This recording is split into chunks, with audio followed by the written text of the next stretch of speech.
जय हिंद, वंदे मातरम। दोस्तों, smart study YouTube channel में आप सभी का बहुत बहुत स्वागत है। इस वीडियो के अंतर्गत डिस्कस करेंगे मोस्ट इंपोर्टेंट क्वेश्चन और राजस्थान पुलिस का मॉडल पेपर नंबर 2 है। दोस्तों, अच्छे तरीके से अटेम्प्ट कीजिएगा, कितने सही होते हैं बताइएगा। और कल मैंने मॉडल पेपर नंबर 1 डिस्कस किया था। मोस्ट इंपोर्टेंट, काफ़ी लंबी सीरीज अपनी ये होने वाली है, उसमें बहुत डिटेल से क्वेश्चन को हम बहुत सारे डिस्कस करने वाले हैं। तो चलिए वीडियो को शुरू करते हैं। सारे क्वेश्चन इंपॉर्टेंट है, कमेंट में लिख के जरूर बताएगा आपके कितने क्वेश्चन करेक्ट होते हैं। सबसे पहला क्वेश्चन है कि सुमेलित युग्म है, तो कौन सा सुमेलित दिया हुआ है। जयपुर को ढूंढ नदी वहां पे बहती थी, इस कारण से ढूंढाड़ के नाम से जाना जाता है, बिल्कुल करेक्ट है। जोधपुर को मरु प्रदेश कहा जाता है दोस्तों, बिल्कुल करेक्ट है। उदयपुर को मेदपाट के नाम से जाना जाता है, ये भी करेक्ट है। तो उपयुक्त सभी जो दिए हुए हैं वो सारे करेक्ट हैं। इस एक क्वेश्चन के माध्यम से आपके 3 क्वेश्चन करेक्ट हुए हैं। बहुत अच्छे तरीके से आप दोस्तों ध्यान रखिएगा। अगला प्रश्न है, राजस्थानी का प्रथम नाटक कौन सा है। आपसे प्रश्न पूछा है, मैं आपसे पूछूंगा राजस्थानी का प्रथम नाटक बताइए, बताइए कौन सा लिखा गया था।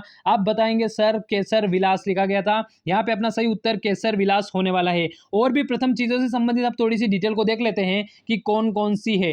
राजस्थान की प्राचीनतम रचना भारतेश्वर बाहुबली गौर के नाम से जानी जाती है, करेक्ट है। राजस्थान का प्रथम नाटक केसर विलास है, अभी हमने पढ़ा था दोस्तों। राजस्थानी में प्रथम कहानी को क्या कौन सी वाली है, तो विश्रांत प्रवास आधुनिक जो है, ये ध्यान, विश्रांत प्रवास है, इसको आप ध्यान रखिएगा। और आधुनिक राजस्थान की प्रथम काव्य कृति कौन सी वाली है, वो है बादली। और बादली चंद्र सिंह बिरकाली का नाम आपने सुना होगा, तो ये रचित है। तो ध्यान रखिएगा, 4 फैक्ट हैं जो कि प्रथम रूप से चारों के चारों एग्जाम में पूछे जा चुके हैं, इसको आप थोड़ा सा दोस्तों ध्यान रखिएगा। अगले प्रश्न पर चलते हैं जो नेक्स्ट है, राजस्थानी बोलियों का सर्वप्रथम विवरणात्मक रूप से वर्णन किसने किया था। तो विवरणात्मक रूप से वर्णन किया था सर जॉर्ज अब्राहम ग्रियर्सन ने। किसने, सर जॉर्ज अब्राहम ग्रियर्सन ने विवरण के रूप में, मतलब अच्छे तरीके से राजस्थानी बोलियों का सर्वप्रथम वर्णन किया था। तो ध्यान रखिएगा, काफी इंपॉर्टेंट है। भारत में चार वेद कला का प्रवर्तक किसे माना जाता है। चार वेद के नाम से आपको पता होगा, टोंक वाले क्षेत्र की काफी ज्यादा प्रसिद्ध है। अगर आपसे पूछे कि रम्मत कहाँ की है, तो जैसलमेर बीकानेर की रम्मतें प्रसिद्ध मानी जाती है। और चार वेद टोंक वाले क्षेत्र की काफी इंपॉर्टेंट है। तो अब्दुल करीम खां जो है वो इसके प्रवर्तक माने जाते हैं भारत में चार वेद के। और चार वेद राजस्थान में कहाँ की है, आपको ध्यान रखना है, टोंक की। दक्षिण पूर्वी राजस्थान की बोली कौन सी है। अगर दक्षिण पूर्वी राजस्थान का क्षेत्र आपको थोड़ा सा पता है, हमें पता है इसकी सीमा मध्य प्रदेश के साथ लगती है। मध्य प्रदेश में मालवा का पठारी क्षेत्र है, और मालवा के पठार पे जो बोली बोली जाती है वो मालवी है। तो मालवी का संबंध हाड़ौती के इस क्षेत्र से आएगा। इस प्रश्न का सही उत्तर कौन सा हो जाएगा, मालवी इस प्रश्न का प्यारे दोस्तों सही उत्तर होने वाला है। अगला क्वेश्चन है, अष्टाध्यायी के रचयिता कौन माने जाते हैं। बहुत फेमस है, एसएससी में तो बहुत बार एग्जाम में क्वेश्चन आया हुआ है। अष्टाध्यायी के रचयिता पाणिनि माने जाते हैं। कौन माने जाते हैं, पाणिनि अष्टाध्यायी के रचयिता माने जाते हैं दोस्तों। अगला प्रश्न है, राजभाषा विभाग की स्थापना कब की गई। तो आपको ध्यान रखना है कि राजभाषा विभाग की स्थापना 25 जून 1975 को राजभाषा विभाग की स्थापना की गई थी। ये काफी ज्यादा इंपॉर्टेंट है, इसको भी आप जरूर ध्यान रखिएगा। चैत्र मास के नवरात्र को किस नाम से जाना जाता है। चैत्र नवरात्र मुख्य रूप से अगर देखा जाए तो 2 माने जाते हैं, मतलब 2 काफी ज्यादा इंपॉर्टेंस रखते हैं, और 3 रूप से नवरात्र को जाना जाता है। एक के बारे में बताऊं मैं, तो आपको ध्यान रखना है, एक नवरात्र तो आते हैं किसमें, चैत्र में। एक आते हैं किसमें दोस्तों, आश्विन में। और एक नवरात्र आते हैं माघ महीने में। किसमें आते हैं, माघ महीने में आते हैं, जो काफी इंपॉर्टेंट है। माघ महीने में गुप्त नवरात्र आते हैं, आश्विन में शारदीय या शरद वाले जो नवरात्र हैं वो आते हैं, और चैत्र में बासंतीय नवरात्र आते हैं। तो चैत्र मास के नवरात्र को किस नाम से जाना जाता है, बासंतीय नवरात्र के रूप में जाना जाता है। शारदीय नवरात्र जो है वो आश्विन मास में आते हैं। इसके बारे में प्यारे दोस्तों ध्यान रखिएगा। अगला प्रश्न है, निम्नलिखित में से कौन सा युग्म सही नहीं है, ये पूछा है। तो आपको पता होना चाहिए, एक तरफ लेखक दिए हुए हैं, एक तरफ कृति दी हुई है, इसके बारे में आपको बताना है। विशाख दत्त जो है वो देवी चंद्रम इनकी कृति है, बिल्कुल करेक्ट है। पाल काव्य की जो है वो हस्त या ऋग्वेद जो है वो उनकी कृति है। और वराहमिहिर का पंच सिद्धांत कृति है, बिल्कुल करेक्ट है। लेकिन आर्यभट्ट की लघु जातक प्यारे दोस्तों नहीं है, जातक कथाओं से संबंधित है। ध्यान रखिएगा, आर्यभट्ट वाला आपका यहाँ पे सही उत्तर होगा, जो कि गलत सुमेलित प्यारे दोस्तों दिया हुआ है। अगला क्वेश्चन, ये क्वेश्चन आपके लिए है, मैंने नृत्य वाले क्वेश्चन में इसको डिस्कस किया था, आपको पता हो तो इस क्वेश्चन का आंसर आप करिएगा। कल वाले वीडियो में प्रथम क्वेश्चन अपना यही होने वाला है, इसको आप जरूर ध्यान रखिएगा। अगला है, शिवा चतुर्थी कब मनाई जाती है। अगर आपको गणेश चतुर्थी पता है तो आप आसानी से बता सकते हैं कि शिवा चतुर्थी जो है वो प्यारे दोस्तों कब मनाई जाती है। तो आपको ध्यान रखना है कि शिवा चतुर्थी, मैंने गणेश चतुर्थी आपको बताया था, तो गणेश चतुर्थी मनाई जाती है BS4 को। कब, BS4 को गणेश चतुर्थी मनाई जाती है? तो ध्यान रखिएगा भाद्रपद शुक्ल चतुर्थी। तो करेक्ट आंसर आपका कौन सा होगा? Option number first. उसी दिन शिवा चतुर्थी भी होती है, इसको आप जरूर ध्यान रखिएगा। अगला प्रश्न है दोस्तों, कुख्यात छप्पनिया अकाल 1899 के समय किस शासक के काल में यह अकाल पड़ा था? इसके बारे में आपसे प्रश्न पूछा है। आपको ध्यान रखना इस प्रश्न का अपना सही उत्तर जो होगा वो फतेह सिंह जी होगा। कौन सा होगा दोस्तों? फतेह सिंह जी। आइए डिटेल को जान लेते हैं जो काफी इंपॉर्टेंट है। अगर ये डिटेल आपने पढ़ ली तो आप ये मानिएगा कि फतेह सिंह जी से संबंधित आपकी सारी डिटेल कवर हो चुकी है। 1884 से 1884 से 1930 तक फतेह सिंह जी जो कि मेवाड़ के शासक थे, उनका टाइम पीरियड रहा है दोस्तों। 1887 में आपको पता है कि महारानी विक्टोरिया के पुत्र ड्यूक ऑफ कनॉट, कनॉट बाद के नाम से जाना जाता है, ये आपको पता होगा। तो Connaught Arthur William Patrick Udaipur आए थे और उसके बाद फतेह सागर झील का यहाँ पे निर्माण करवाया गया था, इसको ध्यान रखिएगा। विक्रम संवत 1956 में इसी कारण से छप्पनिया अकाल के नाम से इसको जाना जाता है। ये संवत विक्रम संवत है, ध्यान रखिएगा। सन 1899 जो कि कैलेंडर के अनुसार, अंग्रेजी कैलेंडर के अनुसार है, और विक्रम संवत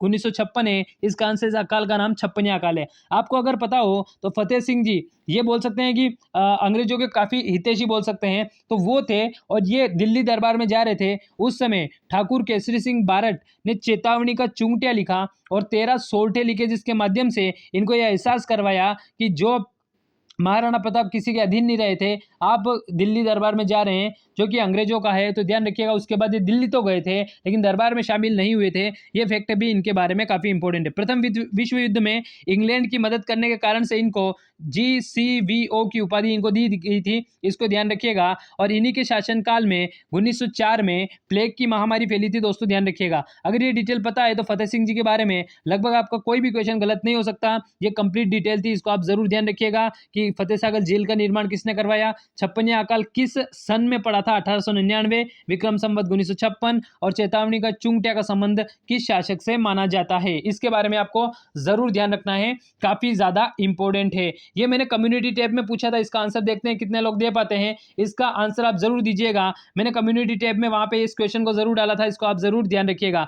मीराबाई किसकी पुत्री थी, एक क्वेश्चन आपसे पूछा है कि मीराबाई के जो पिताजी थे उनका नाम क्या था, ये क्वेश्चन आपसे है। तो इसका करेक्ट आंसर दोस्तों कौन सा होने वाला है? तो रतन सिंह जी का नाम आपको पता होगा, तो रतन सिंह जी की ये पुत्री मानी जाती है। महिलाएं नथ धारण करती है, तो ये नथ जो है ये कहाँ पर धारण की जाती है? आपको पता है कि नथ, नथनी, नथ बिजली, ये सारी किससे?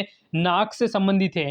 तो इसको आप जरूर ध्यान रखिएगा दोस्तों। लागूरिया लोकगीत हैं, तो लागूरिया लोकगीत आपको पता है कि केला देवी करौली की आराधना, जो केला देवी जो करौली में मंदिर है उनकी आराधना में ये गीत जो है वो गाए जाते हैं। तो भक्ति गीत के रूप में लागूरिया गीतों को प्यारे दोस्तों जाना जाता है। अगला प्रश्न है, प्रेम विवाह का परंपरागत नाम कौन सा माना जाता है? तो प्रेम विवाह जो है उसको परंपरागत नाम गंधर्व विवाह के रूप में इसको जाना जाता है, इसको आप जरूर प्यारे दोस्तों ध्यान रखिएगा। अपना जो नेक्स्ट क्वेश्चन है वो है कि गोना रस्म में निम्न में से किससे संबंधित है? तो गोना किया जाता है जिसके अंतर्गत आपको पता होना चाहिए कि यह वैवाहिक रस्म है, विवाह से संबंधित रस्म मानी जाती है। कौन सी? गोना। ये एग्जाम में पूछा हुआ प्रश्न है। अगला प्रश्न है, जैन विश्व भारती संस्थान कहाँ पर स्थित है? तो जैन विश्व भारती संस्थान जो है प्यारे दोस्तों वो लाडनू में स्थित है। कहाँ पे स्थित है? लाडनू में स्थित है जैन भारती संस्थान। नाथद्वारा मंदिर का निर्माण किसने और कब करवाया था? तो नाथद्वारा मंदिर का निर्माण जो करवाया गया था वो मेवाड़ के शासक राज सिंह जी ने करवाया था।